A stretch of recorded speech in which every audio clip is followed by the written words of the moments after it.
Stock market లో invest చేసి మీ డబ్బులు డబుల్ చేసుకోవాలనుకుంటున్నారా? సుందరరామిరెడ్డి గారి లైవ్ సెమినార్ కి అటెండ్ అవ్వండి.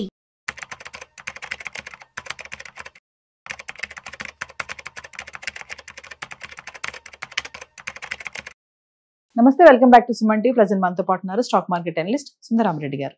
నమస్తే సార్. నమస్తే మా సార్, గోల్డ్ ప్రైసెస్ గురించి మాట్లాడుకుంటే మరి ఈరోజు 1,25,000 దాటేసింది. సిల్వర్ కూడా అంతే ఉంది. అంటే చాలా మంది, కొంతమంది అనలిస్టులు ఏం చెప్తున్నారంటే తగ్గుతుందని కొంతమంది అంటున్నారు, లేదు తగ్గదు, ఇంకా పెరిగే ఛాన్సెస్ ఉన్నాయంటున్నారు. మరి ముందు చూస్తే ఫెస్టివల్ సీజన్ ఉంది, దంతెరాస్తో కూడా గోల్డ్ చాలా ప్రాముఖ్యత ఉంది కాబట్టి చాలా మంది కొనడం చూస్తాం. అంటే మరి ఇలానే ఉంటే గనక డిమాండ్ ఉంటే సప్లై ఉంటుందని అంటారు కదా, సో మరి ఇది తగ్గే ఛాన్స్ ఉన్నాయంటారా, ఇంకా పెరుగుతుంది అంటారా? అంటే మామూలుగా అయితే ఏదైనా బాగా పెరిగింది అనుకోండి, అది ఎంతకంత టైం కరెక్షన్ అంటే పడకుండా అంతే ఉంటాం కానీ, లేకపోతే పడిపోవటం కానీ జరుగుతుంది అనమాట. మేము టెక్నికల్ టైం కరెక్షన్ లేదా ప్రైస్ కరెక్షన్ అంటూ ఉంటాం. అయితే ఈసారి గోల్డ్ ఏం జరిగిందంటే వరల్డ్ వైడ్గా సెంట్రల్ బ్యాంక్స్ మొత్తం కొంటున్నాయి, ఈ రేట్ దగ్గర కూడా కొంటున్నాయి, ఈ రేట్ దగ్గర కూడా. అండ్ ఎందుకు ఇంతగా గోల్డ్కి డిమాండ్ వచ్చిందంటే, ఇంతకుముందు వరల్డ్ వైడ్గా అసెట్స్ అంటే లేదు, ఒకటి డెట్ ఫండ్స్, రెండు ఈక్విటీ అనమాట. డెట్ ఫండ్స్ ఒకటే టోటల్ అసెట్స్లో 45% ఉంటుంది వరల్డ్ వైడ్ చూసుకుంటే. 45% డెట్ ఫండ్స్, ఎక్కువ శాతం గవర్నమెంట్ సెక్యూరిటీస్ కావచ్చు లేదా బ్యాంక్ డిపాజిట్స్ కావచ్చు, ఈ టైప్ అనమాట. 40% స్టాక్స్, ప్రపంచవ్యాప్తంగా అన్ని స్టాక్స్లో పెడుతుంటారు. అంటే మనం ఆస్తులు అనుకునే ప్రపంచవ్యాప్తంగా ఎక్కువ శాతం ఏదో డెట్ ఫండ్స్ లేదా ఈక్విటీ 90% ఉంటాయి, ఆల్మోస్ట్ 95% ఉంటాయి అనమాట. మిగతా పర్సంటేజ్ ఏంటంటే 5% ఆల్టర్నేట్ ఇన్వెస్ట్మెంట్ ఫండ్స్ అంటారు. ఆల్టర్నేట్ ఇన్వెస్ట్మెంట్ ఫండ్స్ అంటే like REITs, real estate, IPO రాని కంపెనీస్, ఇలాంటివి అనమాట. వాటిలో పెడతారు ఆల్టర్నేట్ ఇన్వెస్ట్మెంట్ ఫండ్స్. అంటే గోల్డ్ అనేది 1%. అంటే ప్రపంచవ్యాప్తంగా అందరు కనుక చూసుకుంటే గోల్డ్ పెట్టేది 1% మనీ. అండ్ డెట్ ఫండ్స్లో ఉంది ఎంత? 45. స్టాక్స్లో ఉంది ఎంత? 40. ఆల్టర్నేటివ్ ఇన్వెస్ట్మెంట్ ఫండ్స్లో ఉండేది ఎంత? 5%. ఇప్పుడు కొత్తగా ఏం జరిగిందంటే వరల్డ్ మొత్తం మీద ఎప్పుడైతే ఈ డాలర్ని ఒక వెపన్ లాగా వాడటం బిగిన్ చేశారో, వేరే వాళ్ళని బెదిరియటం కోసం, రష్యా వాళ్ళది ఎప్పుడైతే వాళ్ళు బ్లాక్ చేస్తారో అమౌంట్ మొత్తం, ప్రపంచానికి అర్థమైంది ఏంటంటే ఈ అమెరికా వాళ్ళతో పెట్టుకుంటే మన మనీ కూడా బ్లాక్ చేస్తారు. రష్యా లాంటి కంట్రీస్ మనీ బ్లాక్ చేసినప్పుడు మనీ ఎందుకు అవ్వవు? వాళ్ళు వెనిజులాని బ్లాక్ చేశారు, వాళ్ళ సెంట్రల్ అమౌంట్ మొత్తాన్ని. ఇరాన్ వాళ్ళు మనీ బ్లాక్ చేశారు. అంటే వరల్డ్ వైడ్గా ఎప్పటికైనా డేంజర్ వాళ్ళ దాంట్లో మనం ఇన్వెస్ట్ చేస్తే, వాళ్ళ దేశంలో కనుక ఇన్వెస్ట్ చేసుకుంటే. యాక్చువల్గా ప్రపంచవ్యాప్తంగా అందరూ అమెరికన్ బాండ్స్ కొంటూ ఉంటారు, యూఎస్ ట్రెజరీస్లో బాగా పెడతా ఉంటారు అనమాట. అందుకని ఇందులో పెడితే మన మనీ ఎప్పటికైనా బ్లాక్ అయ్యే ఛాన్స్ ఉంది. దానికన్నా బెటర్ ఏదైనా కరెన్సీ ఉందని చూసినప్పుడు గోల్డ్ వచ్చేసింది. ఇప్పుడు ఏంటంటే ఈ 2008 నుంచి కూడా వరల్డ్ వైడ్గా అన్సర్టనిటీ బిగినింది కాబట్టి సెంట్రల్ బ్యాంక్స్ మొత్తం ఏంటంటే గోల్డ్ పెంచుకుంటూ పోతున్నాయి. ఈ మధ్య ఇంకా ఎక్కువైపోయింది, ఈ యుక్రెయిన్ వార్ దగ్గర నుంచి ఇంకా ఎక్కువ అవుతుంది అనమాట. అట్లా వరల్డ్ వైడ్గా సెంట్రల్ బ్యాంక్స్ అన్ని గోల్డ్ కొంటే బిగిన్ చేసినాయి. దాంతో డాలర్ రేట్ స్లోగా డౌన్ అవుతుంది అండ్ గోల్డ్ పెరుగుతా పోతుంది. ఎంత అంటే లాస్ట్ 1 yearలో గోల్డ్తో పోల్చుకుంటే డాలర్ రేట్ 50% డ్రాప్ అయింది. అంటే డాలర్ పడగొట్టడం ఎవరి వల్ల అవ్వలేదు, గోల్డ్ వల్ల అయింది. అంటే గోల్డ్ ఇన్వెస్ట్ చేస్తే central banks they are doing right thing అనమాట. ఈ విషయం ఎప్పుడైతే అర్థమైందో మిగతా బ్యాంక్స్ కూడా జాయిన్ అయింది. అంటే వరల్డ్ వైడ్గా ఇప్పుడు డెట్ ఫండ్స్ తగ్గించుకొని గోల్డ్ మారుస్తున్నాయి. ఊహించు, ప్రపంచవ్యాప్తంగా అన్ని దేశాలు అమెరికా కప్పించినాయి. ఇప్పుడు అమెరికా నాకు వద్దు డాలర్ అనుకున్నప్పుడు ఆ డబ్బు తీసుకుని ఎందులో పెట్టాలి? ఇంకా గోల్డ్ పెడుతున్నాయి. అందుకు గోల్డ్ పెరగడం స్టార్ట్ అయింది.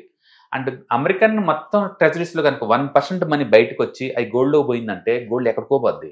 అందుకే రీసెంట్గా గోల్డ్ మ్యాన్ శాస్త్రాలు కూడా $4,000 ఇస్తున్నారు టార్గెట్. ఇంతకుముందు 3,200 అంటేనే చాలా ఎక్కువ అన్నారు. ఇప్పుడు వాళ్ళు 4,000 ఇస్తున్నాడు, 4,300 ఇస్తున్నాడు, 4,900. ఇప్పుడు లైవ్ ఎంత ఉంది? $4,000 ఉంది. ఇప్పుడు 4,000. ఇప్పుడు వీళ్ళు ఇచ్చిందంతా 4,900. అంటే ఇప్పటి నుంచి ఇంకా 20% పెరిగింది అంటున్నారు వీళ్ళు. గోల్డ్ ఇప్పటి నుంచి కూడా నెక్స్ట్ ఇయర్ డిసెంబర్ కల్లా 20% పెరిగింది అనుకుంటున్నారు. అట్లా పెరిగింది అనుకోండి, ఇండియన్ కరెన్సీలో మాట్లాడాలంటే 1,50,000 అవుద్ది. అంటే నెక్స్ట్ డిసెంబర్ 2026 కల్లా 1,50,000 చూడబోతున్నారు అనమాట. ఇది ఈ ఫోర్కాస్టింగ్ ఇస్తే నువ్వు నేను కాదు, అంటే గోల్డ్ మ్యాన్ సాక్స్ చాలా పెద్ద వాళ్ళు. దాని మీనింగ్ ఏంటంటే ఇంత పెరిగిన తర్వాత కూడా పడిద్దని ఎవరు చెప్పడల్లా, ఇంకా పెరిగిందని చెప్తున్నారు. దాని మీనింగ్ ఏంటంటే ఈ సెంట్రల్ బ్యాంక్స్ కొన్ని మూమెంట్ కంటిన్యూ అవుతుంది, ఇంకా ఖచ్చితంగా ముందుకే పోద్దని బలంగా నమ్ముతున్నారు. అందుకని గోల్డ్ పడే ఛాన్స్ ఉందంటే అంత ఈజీ కాదు. కాకపోతే ప్రతి అసెట్కి సైక్లికల్ నేచర్ ఉంటుంది, ఏదో చోట ఆగాల్సిందే. ఆ ప్లేస్ ఎక్కడ మనం చెప్పలేము. బట్ ప్రస్తుతానికైతే వరల్డ్ వైడ్గా అన్ని పాజిటివ్ న్యూస్ నడుస్తున్నాయి గోల్డ్కి. పర్టికులర్ అమెరికా షట్డౌన్ జరిగిన తర్వాత ఇంకా దారుణంగా గోల్డ్ పెరుగుతుంది. ఎందుకంటే ఈ అమెరికన్ అన్సర్టనిటీ ఎంతకాలం ఉంటుందో తెలియదు. వాళ్ళది అంత అన్సర్టనిటీ ఉన్న దేశంలో మన ఎందుకు డబ్బులు ఇన్వెస్ట్ చేయాలా? అందులో జపాన్ కావచ్చు, బ్రిటన్ కావచ్చు, చాలా హెవీగా ఇన్వెస్ట్ చేసినాయి అమెరికన్ ట్రెజరీస్లో. రేపొద్దున వాళ్ళు అమెరికన్ ఎకానమీ డౌట్ వచ్చింది అనుకోండి, వాళ్ళు కూడా లాగేస్తుంటారు. వాళ్ళకి ఇంకా పెద్దగా మూవ్ అవుతుంది. మొత్తం మీద అమెరికన్ డాలర్ తగ్గితే డబ్బును తిడిపోద్ది. Next question gold. అందుకని గోల్డ్ బీన్ అయింది అనమాట. అందుకని ఈసారి గోల్డ్ మిగతా రోజుల్లాగా పెరిగింది 10 సార్లు పడిద్ది అంటే పడకపోవచ్చు ఈసారి. బట్ గోల్డ్మెన్ సాక్స్ వాళ్ళ డేటా ప్రకారం ఏంటంటే ఇది $4,900 వెళ్ళిపోతుంది అండ్ నెక్స్ట్ డిసెంబర్ కల్లా. దాని అర్థం ఏంటంటే ఇండియన్ కరెన్సీలో ఇప్పుడున్నది 1,25,000 దాటింది కదా, మనది 1,50,000కి వెళ్ళిపోతుంది, పోయే ఛాన్స్ ఎక్కువ ఉంది. కాబట్టి గోల్డ్ రేట్ డ్రాప్ అవుద్దంటే డ్రాప్ అయ్యే ఛాన్స్ చాలా తక్కువ. టైం కరెక్షన్ జరగచ్చు, 2-3 months వరకు ఆగిపోయి ఉండొచ్చు కానీ బట్ టూ మచ్గా పడదు అనమాట. నేను కొట్ట వర్స్ట్ ఆఫ్ ది వర్స్ట్ జరిగితే 1,00,000 వస్తే చాలా జనాలు ఎగబడుకుంటారు. ఇంకా 1,00,000 వరకు ఆగినా చాలు, 1,00,000 వచ్చేనే ఎగబడుకుంటారు. పడే ఛాన్స్ చాలా తక్కువ, పడే ఛాన్స్ చాలా తక్కువ. ఈ ఎపిసోడ్ మొత్తంలో ఎక్కువ మంది లాస్ అవుతుంది వెస్ట్రన్ కంట్రీస్ వాళ్ళు. అంటే ఎందుకంటే మన బ్రిక్ కంట్రీస్ అన్ని ఎప్పటి నుంచో గోల్డ్ కొంటాం అలవాటు వీళ్ళకి. అంటే ప్రపంచవ్యాప్తంగా చైనా, ఇండియా వాళ్ళకైతే ట్రెడిషనల్గా వాళ్ళకి గోల్డ్ కొనటం అనేది వాళ్ళ లైవ్లో ఒక పార్ట్ అనమాట. అందుకని బీభత్సం పోజ్ చేసుకున్నారు వీళ్ళు. ఇప్పుడు రీసెంట్గా ఏంటంటే వెస్ట్రన్ కంట్రీస్ అన్నేమో బిట్ కాయిన్ తీసుకుంటున్నాయి, ఈ బిగ్ కంట్రీస్ అన్నేమో గోల్డ్ని చూసుకుంటున్నాయి. మొత్తం మీద డాలర్ మీద నమ్మకం లేకుండా రిమైనింగ్ అసెట్స్ అని మూవ్ అవుతున్నాయి.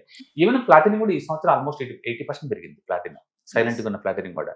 సిల్వర్కి అంతుపంతు లేదు. అంటే బేసిక్గా అన్ని మెటల్స్ అన్ని message very clear. American dollar యొక్క స్టేటస్ తగ్గుతుంది అండ్ ఈ మనీ అంత లేదు వచ్చి ఈ కమోడిటీ మీద పడుతుంది అనమాట. అది ఎందుకంటే అమెరికా వాళ్ళు వడ్డీ రేట్లు తగ్గిస్తూ ఉంటున్నారు, ఇన్ఫ్లేషన్ ఏమాత్రం తగ్గటం లేదు, అయినా సరే వడ్డీ రేట్లు తగ్గిస్తూ ఉంటున్నారు.